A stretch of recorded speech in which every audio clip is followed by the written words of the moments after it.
এই দেখুন আমাদের মরিচ গাছ, এখান থেকে মরিচ একটা ছিঁড়ে নিচ্ছি, নিয়ে যাচ্ছি। দেখুন আজকে আমাদের দুপুরে লাঞ্চ কী ডাল, ডিমের কারি, আলু দিয়ে বেগুন দিয়ে সবজি, আর মরিচটা যে ছিঁড়েছিলাম গাছের থেকে, এই মরিচটা অল্প আপনাদেরকে খেয়ে দেখাই সবজিটা কেমন হলো।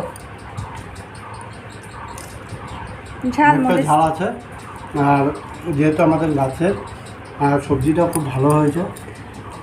আমি তো আলু, এই বেগুন ভাজা নিয়ে নিই, এই আলু ভাজা দিয়েই খাবো। তুমি করো।